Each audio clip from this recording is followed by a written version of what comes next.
योगी जी ने क्या भाषण दिया था, जो क्रूर है, जो कायर है, वही जातिगत जनगणना की बात करते हैं। तो आज हम कहते हैं कि शासक हमारा क्रूर और कायर है, जिन्होंने आज ये घोषणा कर दी है। गडकरी साहब की बात को हम ऊपर रखते हैं, जो करेगा जातिगत जनगणना की बात उसे पड़ेगी लात। तो आइए बताइए किस किस को लेके आ रहे हैं चौराहे पे, किस किस को हमें लात मारनी है। पूछता था कि जिसकी जाति नहीं है वो अपनी जाति कैसे बताएगा। अब उसे अपनी जाति बतानी पड़ेगी। भाई अनुराग ठाकुर, तुम ठाकुर कैसे हो गए धूमल से, ये तो बता दो। तुम्हारे बाप के नाम के साथ तो धूमल जुड़ता था, अब ठाकुर कैसे जुड़ गया, अब उसे ये बात बतानी पड़ेगी। उधर से हमारे गडकरी साहब जो है वो कह रहे हैं कि जो जातिगत जनगणना की मांग करे उसे चाहिए लात, जो करे जातिगत जनगणना की मांग उसे देनी चाहिए लात। अब ये लात खोने कौन कौन से नेता आगे आएंगे जरा बताएंगे।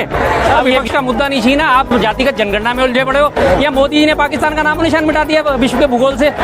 9 दिन हो गए, आपको पता है पाकिस्तान गायब हो चुका है। 9 दिन पूरे, आज 22 तारीख को हमला हुआ था और आज 1 तारीख आ गई है और पाकिस्तान का नामो निशान नहीं है। और आप कह रहे हो जातिगत जनगणना, कैसी बात कर रहे हो सर। चौराहे पे किस किस को हमें लात मारनी है, थूक के चाटने वाली बात है। बिल्कुल बेहद जलील पार्टी में, इसलिए इसको ऐसे ही नहीं कहता, हद से ज्यादा बेहद जलील पार्टी है, बेशर्म जनता पार्टी है। आज ये जातिगत जनगणना की जो आपने मांग करी, तमाम सारे के सारे प्रधानमंत्री ने खुद ये बोला था, योगी जी ने क्या भाषण दिया था, जो क्रूर है, जो कायर है, वही जातिगत जनगणना की बात करते हैं। तो आज हम कहते हैं कि शासक हमारा क्रूर और कायर है, जिन्होंने आज ये घोषणा कर दी है। गडकरी साहब की बात को हम ऊपर रखते हैं, जो करेगा जातिगत जनगणना की बात उसे पड़ेगी लात। तो आइए बताइए किस किस को लेके आ रहे हैं चौराहे पे, किस किस को हमें लात मारनी है। थूक के चाटने वाली बात है। बिल्कुल बेहद जलील पार्टी में, इसलिए इसको ऐसे ही नहीं कहता, हद से ज्यादा बेहद जलील पार्टी है, बेशर्म जनता पार्टी है। अब जातिगत जनगणना का मुद्दा उठाने के बाद ये देखिए कि अब जो अनुराग ठाकुर है, जो कभी संसद में पूछता था कि जिसकी जाति नहीं है वो अपनी जाति कैसे बताएगा, अब उसे अपनी जाति बतानी पड़ेगी। भाई अनुराग ठाकुर, तुम ठाकुर कैसे हो गए धूमल से, ये तो बता दो। तुम्हारे बाप के नाम के साथ तो धूमल जुड़ता था,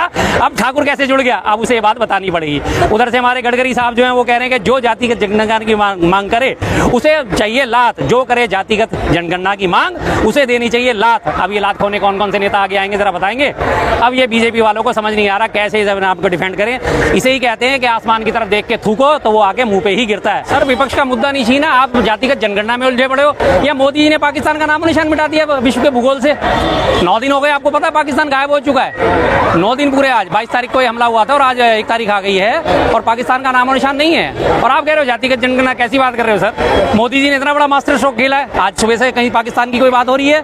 कल शाम से जब से उन्होंने डिसीजन लिया पाकिस्तान के हमले के ऊपर कोई बात हो रही है कि पाकिस्तान ने हमारे साथ हमला, हमारे ऊपर हमला करा, हमारे नागरिकों के ऊपर हमला करा, हम उसको मुंह तोड़ जवाब देंगे, कहीं कोई है जवाब नहीं है। आप आगे जातिगत जनगणना में, तो यही मोदी जी का मास्टर स्ट्रोक है सर। ये तो मोदी जी की सर्जिकल स्ट्राइक है। अपने देश में लोगों में एक डॉक्टर मेडूसा है, उनके ऊपर उन्होंने FIR दर्ज करा दी।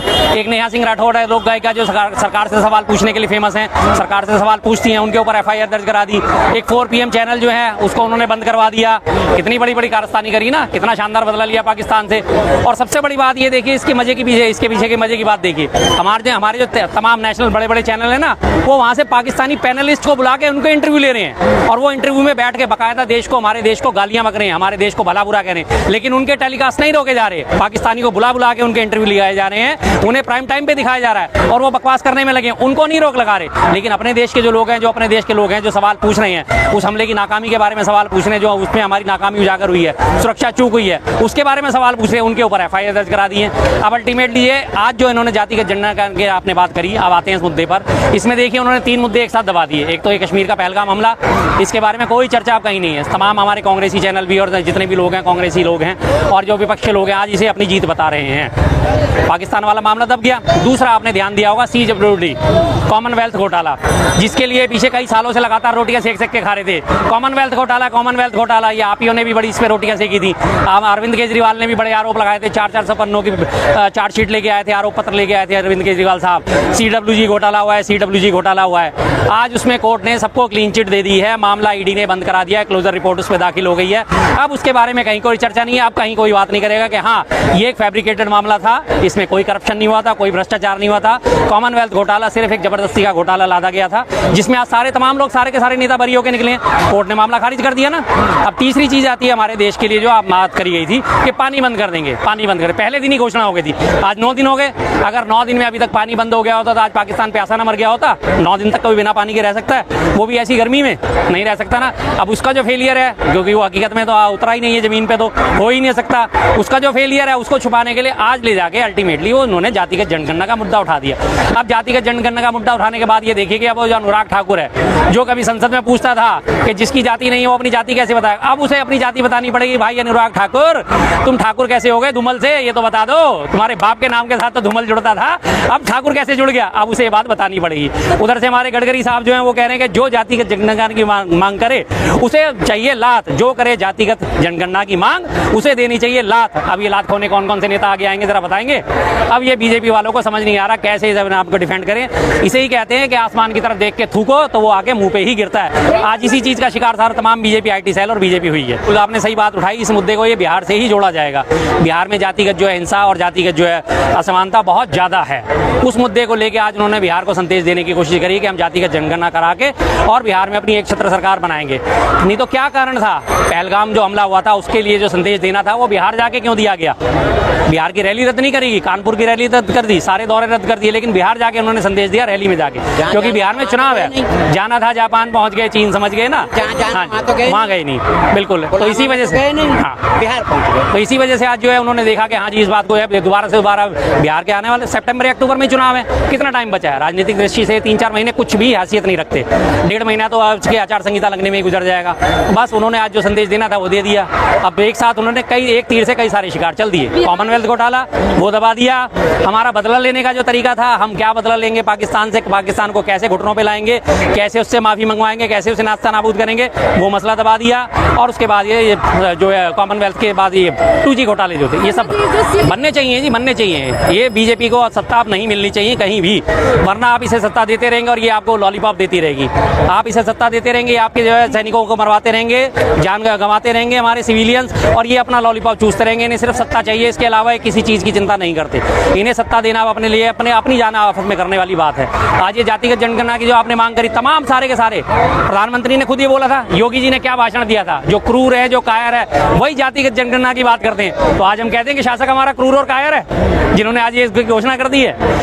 गडकरी साहब की बात को हम ऊपर रख दें, जो करेगा जातिगत जनगणना की बात उसे पड़ेगी लात। तो आइए बताइए किस किस को लेके आ रहे हैं चौराहे पे, किस किस को हमें लात मारनी है। थूक के चाटने वाली बात है, बिल्कुल बेहद जलील पार्टी में, इसलिए इसको ऐसे ही नहीं कहता, हद से ज्यादा बेहद जलील पार्टी है, बेशर्म जनता पार्टी है। नीतीश कुमार तो मैं आपको कब से कह रहा हूँ खत्म है, वो तो नीतीश कुमार जी खत्म है। उनका सबसे ज्यादा जो है अभी पीछे देखिए, जब ये बिहार में हमारे मोदी जी ने रैली करी थी पहलगाम हमले के दूसरे दिन बाद ही, दूसरे 2 दिन बाद ही, वहां नीतीश जी की जो भावभंगिमा थी, कुर्सी से आधी गिरने को तैयार हो रहे थे, बीजेपी ने टोटल उनका वो वीडियो चलाया कि देखो देखो इनका नीतीश जी का मानसिक संतुलन बिगड़ता जा रहा है, कैसे कुर्सी से गिरे जा रहे हैं, कैसे इनके देखो हाथ पांव कैसे हो रहे हैं, कैसे झूल रहे हैं, क्या ये सच में कोई नशा करने लगे? और मैं आपको गारंटी से कहता हूँ आने वाले टाइम में आप लगातार इनके नीतीश के ऐसे ही बयान और ऐसे ही उनकी जो वीडियोज हैं लगातार रोज आप देखोगे, जिसमें बार बार उन्हें जो है ऐसा ठहराया जाएगा कि शायद उनका मानसिक संतुलन गड़बड़ा गया। अल्टीमेटली जनता में मैसेज किया जाएगा कि नीतीश कुमार अब इस काबिल नहीं है कि वो कुर्सी संभाल सके, तो जनता को फैसला करना ही पड़ेगा, या इधर झुकेगी जनता या उधर झुकेगी। और उसे अपने पक्ष में झुकाने के लिए बीजेपी तमाम बेहतरें अपनाएगी। बिल्कुल है, उन्होंने सहमति जताई है, क्योंकि वो ये मांग काफी टाइम से उठा रहे थे। अभी पीछे संसद का मैं सत्र आपको अभी याद दिलाया ना, कि जब वो संसद सत्र में उन्होंने बोला था कि जातिगत जनगणना होके रहेंगी और हम इसे करवा के रहेंगे, तो ये मिस्टर अनुराग ठाकुर आके बड़े बड़बोले आदमी आके खड़े हो गए थे, जिसको अपनी जाति का पता नहीं, वो दूसरों की जातियां पूछ रहा है। यही बात उन्होंने बोली थी। आज वही अनुराग ठाकुर बैकफुट पे आके कह रहा है मोदी जी ने मास्टर स्ट्रोक चला है, मोदी जी की दिशा दृष्टि बहुत दूर तक है, मोदी जी महान है। अरे भैया कैसे महान है? किसान कानून लाते हो तो महान है, किसान कानून वापस लेते हो तो महान है। अल्टीमेटली तुम्हें सिर्फ ये है कि चमचागिरी करनी है और तलवे चाटने हैं, चाहे वो पहले एक बार राइट वाला चाटो, एक बार लेफ्ट वाला तलवा चाटो, इसके अलावा कुछ नहीं है। अब जो उन्होंने सवाल उठाया राहुल गांधी जी के वाजिब सवाल हैं, उन पे भी बात होगी, उन पे भी ये सरकार फैसला लेगी। इस सरकार की आदत है, उसे पता है कि कांग्रेस वाले ही जो हैं वो ही इस देश को दिशा निर्देश दे सकते हैं। 55 साल कांग्रेस ने ऐसे ही शासन नहीं करा। उनकी तमाम योजनाओं को आज देखिए अपने नामों से चला रही हैं। आधार कार्ड योजना थी, मनमोहन सिंह जी लेके आए थे, तब मोदी जी ने क्या कहा था, आधार कार्ड की योजना जो है वो गलत है, लोगों का निजी डाटा चोरी कर दिया जाएगा। आज बता दीजिए देश की कौन सी ऐसी योजना है जिसमें आधार कार्ड की जरूरत नहीं पड़ती? कौन सा ऐसा कार्यकलाप है सरकारी जिसमें आधार कार्ड की जरूरत नहीं पड़ती? पड़ती है ना। मनरेगा को कभी नहीं मोदी जी ने कहा था गड्ढे खोदने वाली योजनाएं हैं, ये तो क्या आदमियों से गड्ढे खुदवाओगे तुम, ये रोजगार होता है? उसी मनरेगा की आज बढ़ाई करते हैं, उसी मनरेगा में 4 रुपए और से लेकर 13 रुपए तक की मजदूरी बढ़ा देते हैं। कहते हो वाह भाई वाह मास्टर स्ट्रोक, मनरेगा में मोदी जी ने मजदूरी बढ़ा दी। कोरोना काल में नहीं मनरेगा के तहत लोगों को काम दिया गया था, हमने मनरेगा के तहत करोड़ों लोगों को काम दिया, करोड़ों मजदूर दिवस सृजित करे, बस तब ये उसी बात पे आ जाते हैं। मेक इन इंडिया का जो नारा हमारे सालों साल से चलता आ रहा था, जिसे हम मेड इन इंडिया कहा करते थे, उसकी सिर्फ स्पेलिंग ही तो चेंज करी, मेक इन इंडिया कर दिया उसे। हमारी जो प्रधानमंत्री आवास योजना आज ये जो चला रहे हैं, इंदिरा आवास योजना थी जिसे इन्होंने बदल के नाम करा प्रधानमंत्री आवास योजना। हमारे जो नवयुग स्कूल हुआ करते थे और हमारे केंद्रीय विद्यालय, आज उनके नाम बदल के क्या कर दिए, पीएम श्री विद्यालय। पीएम श्री विद्यालय नया खोल के दाव रखो ना, नया खोलो फिर उस पे नाम दो पीएम श्री विद्यालय। नहीं कर सकते। गुजरात में आपको पता है नरेंद्र मोदी स्टेडियम है ना, किसके नाम पे रखा, नरेंद्र मोदी जी के नाम पे रख दिया, लेकिन उससे पहले उसका नाम क्या था, सरदार पटेल का। सरदार पटेल का नाम बदल के नरेंद्र मोदी स्टेडियम कर दिया, लेकिन एक स्टेडियम बनाने की इनकी हैसियत नहीं हुई है। तो हर जगह ये इसी बात को देखते हैं कि हाँ कांग्रेस ने क्या करा और कांग्रेस की नीति को कब और कहां से उठाया जाए और कब उसे लागू करा जाए, लेकिन अपना कलेवर लगा के, अपना उस पे वर्क चिपका के बस। शर्मा जी हिंदुओं को तो मजबूत किया है ना, जी। तो आप भी मानते हैं। जी जी। बिहार में तो इसी मुद्दे पे चुनाव होगा क्योंकि बहुत कानून भी पास हो चुके हैं। हिंदू इतने मजबूत हो गए कि तमाम बीजेपी आज जो है 10.5 करोड़ के करीब उसका कहा जाता है कि सदस्य हैं, और 10.5 करोड़ के 10.5 करोड़ सिर्फ एक ही राग लाते हैं, हिंदू खतरे में, हिंदू खतरे में, हिंदू खतरे में। राष्ट्रपति हिंदू, प्रधानमंत्री हिंदू, लोकसभा अध्यक्ष हिंदू, रक्षा मंत्री हिंदू, विदेश मंत्री हिंदू, सारे के सारी हिंदू कैबिनेट भरी पड़ी है।